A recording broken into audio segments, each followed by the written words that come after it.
नमस्कार, स्वागत है आपका पीताम्बरा परिवार में। हमारे पीताम्बरा परिवार के एक सदस्य हैं केरला से। उन्होंने एक गुप्त अप्सरा साधना की दीक्षा हमसे ली थी। उस साधना को उन्होंने ग्रहण काल में शुरू किया और वे उस दिन के कुछ अनुभव हमारे साथ शेयर कर रहे हैं। जैसा कि उन्होंने बताया है, उनके अनुभव काफ़ी विचित्र और डरावने हैं। उन्होंने ग्रहण काल में यह साधना शुरू की थी। आइए पढ़ते हैं उनके क्या क्या अनुभव रहे। नमस्ते गुरु बहन, मैं अपने स्थान पर ठीक हूँ। मैं आपको बताना चाहता हूँ कि जब मैंने आपसे कुछ दिनों पहले ग्रहण काल में एक अप्सरा साधना की दीक्षा ली थी, उसके कुछ अनुभव मैं आपको बताऊँगा। अगर आपको यह अनुभव ठीक लगें और आपको लगता है कि इन पर वीडियो बनाना चाहिए तो प्लीज़ अपनी ओन वॉइस रिकॉर्डिंग में आप इन पर वीडियो बना दीजिएगा। और मैं अभी ये साधना कंटिन्यू कर रहा हूँ, इसलिए मैं अपनी आवाज़ को रिकॉर्ड करके आपको नहीं भेज सकता हूँ। इसके लिए आप मुझे क्षमा करें। जैसा कि आप जानती हैं कि मैंने ग्रहण काल में आपसे दीक्षा ली थी और मैंने यह साधना की। उस दिन मुझे बहुत ही विचित्र और भयानक अनुभव हुए थे अप्सरा साधना में। और जैसे मैंने यह साधना शुरू करते करते मुझे मन में एक विचार आया कि मुझे फूलों की माला साधना में रखनी चाहिए या उसका प्रयोग करना चाहिए। मैं अपने बगीचे से फूल तो तोड़ लाया था, लेकिन मैंने उसकी एक माला बना ली थी। और मैंने जब भी यह साधना शुरू की तो मैंने पूरा विधि विधान से जो आपने बताया था वो पूरा किया। और यह माला जो मैंने अपने हाथों से बनाई थी, जो आपने मुझे अप्सरा यंत्र भेजा था, उसको मैंने यह माला पहना दी। और उसके बाद मैंने जब स्टार्ट किया था, मैंने इसमें गूगल धूप का इस्तेमाल किया था, जबकि आपने मुझे कहा था कि किसी सुगंधित अगरबत्ती या धूप का प्रयोग करना। वो मेरे माइंड से एकदम स्किप हो गई थी बात, इसलिए मैंने यह साधना में गूगल धूप का इस्तेमाल गलती से कर लिया था। लेकिन अभी मैं इस साधना में सिर्फ एक ऐसे धूप का इस्तेमाल कर रहा हूँ जो चंदन और गुलाब की मिश्रित सुगंधी से बना हुआ है। हुआ यूँ कि जब मैं साधना कर रहा था तो साधना में मुझे लगा कि कहीं दूर घुंघरुओं की आवाज़ आ रही है और मध्यम मध्यम गुनगुनाने की आवाज़ आ रही है। मैं तो पहले ही समझ गया था, क्योंकि ऐसे बहुत सारे अनुभव आपके चैनल पे मैंने देखे थे, तो मैंने सोचा कि ये मेरे साथ भी ऐसा ही हो रहा है। बीच में मैंने देखा कि कहीं भ्रम तो नहीं है, तो मैंने आंखें खोल कर देखी। मैंने पहले एक आंख खोली तो मैंने देखा कि एक लाल कपड़ों में एक सुंदर स्त्री मेरी पूजा कक्ष में खड़ी है। मैं एकदम भौचक्का रह गया। मेरे हाथ से माला लगभग छूट ही गई थी। मैंने दोनों आंखें खोली तो वो वहाँ पे नहीं थी। और फिर उसके बाद मैंने सोचा कि मुझे भ्रम हुआ, तो मैंने फिर माला जपना शुरू कर दिया। क्योंकि ये मेरी 31 दिन की साधना है और मैं इसे पूरा कर रहा हूँ, ऐसा अनुभव मुझे दोबारा नहीं हुआ है। लेकिन उसी दिन मुझे ऐसा अनुभव हुआ था। साथ ही साथ जब मैं जप कर रहा था तो एक अजीब सी सुगंधी मुझे आने लगी।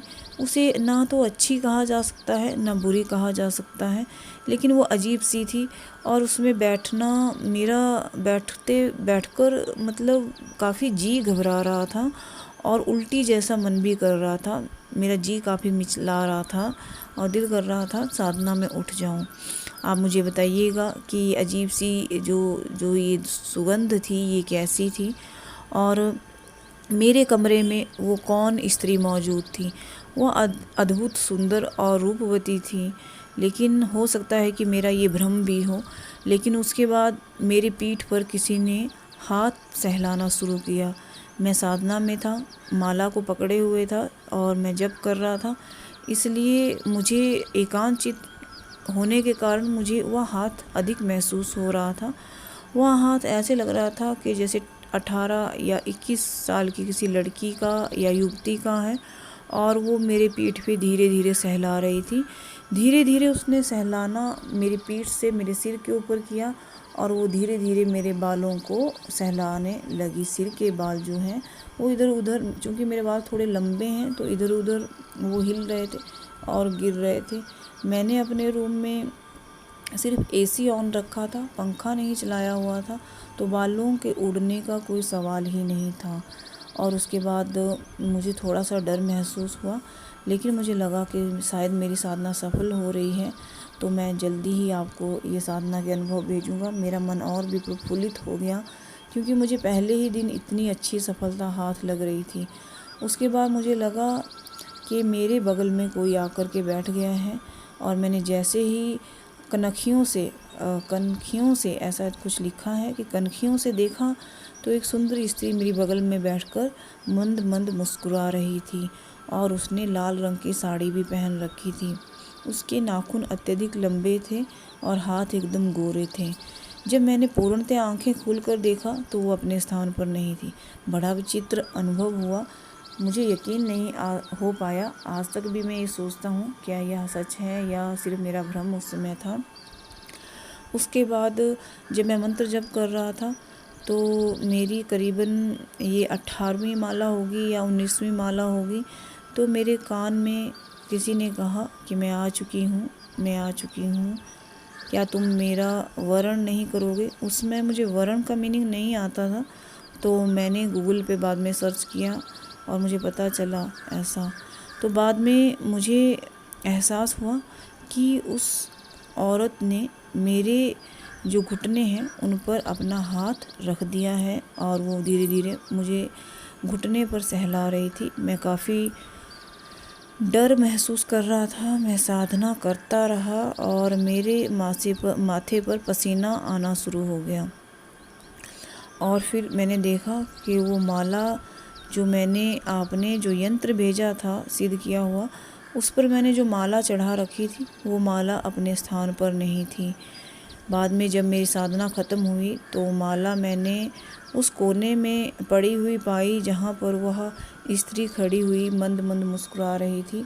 ये कैसे हो सकता है? मुझे तो बड़ा विचित्र लगा, अजीब लगा, क्योंकि माला अपने स्थान से कैसे गायब हो सकती है।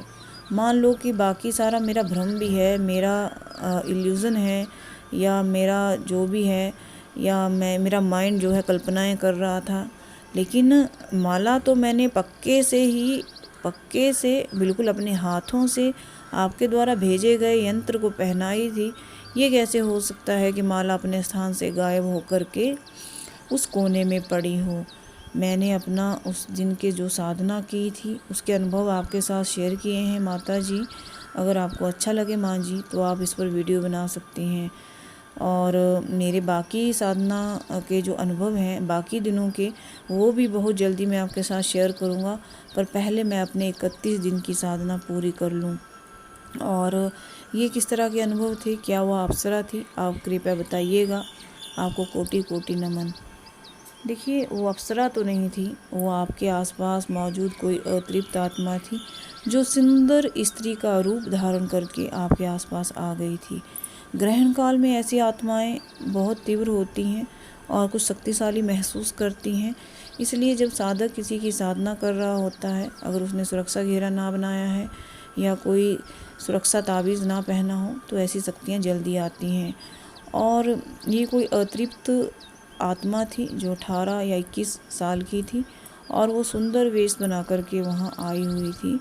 अप्सरा इतनी जल्दी नहीं आती है या सिद्ध नहीं होती है, ना ही इतनी जल्दी दिखाई देती है। लेकिन अगर ये आपको ये सब इल्यूज़न नहीं हुआ है और कोई आपके माइंड की कोई कल्पना नहीं है या आपकी कोई कोरी कल्पना नहीं है, और अगर ये अनुभव सच में आपको हुए हैं, तो ये सिर्फ एक अतृप्त आत्मा थी जो आपके आसपास मौजूद थी, आपके नियर बाय थी, और वो आकर के आपके साधना में आपके साथ थोड़ा खिलवाड़ कर रही थी और अपनी मनमर्जी कर रही थी।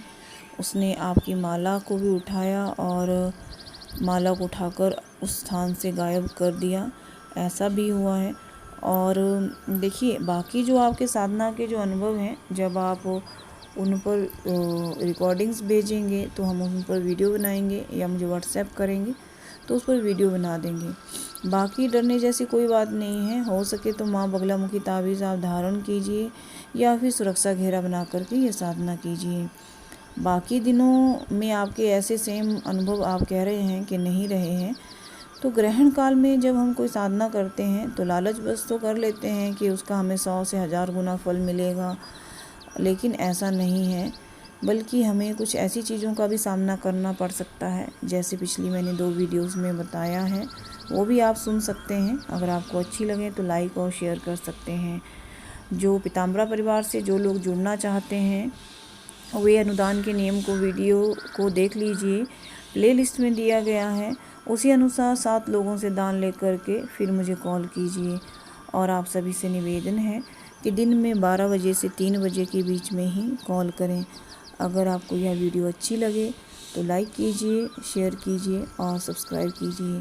कोई भी साधना आप कीजिए उसमें आप दीक्षित हो जाइए, प्रॉपर गुरु बनाइए और संस्कारित और अभिमंत्रित सामग्री से ही वह साधना कीजिए। तभी है कि आपको सफलता मिले। और साधना में आपका विश्वास, आपकी मेहनत, आपकी श्रद्धा और आपका प्रेम बना रहना चाहिए, तभी आपको शीघ्र फल प्राप्ति होती है। अगर आपको ये लगता है कि आपने गुरु बना लिए हैं, मात्र संस्कारित सामग्री मंगा ली है और बैठ कर के माला जप करेंगे और आपको अनुभव होंगे और साधना सिद्धि प्राप्ति हो जाएगी, चाहे फिर वो कोई भी साधना हो, यह संभव नहीं है। आपकी मेहनत पर ही साधना की सफलता निर्भर करती है।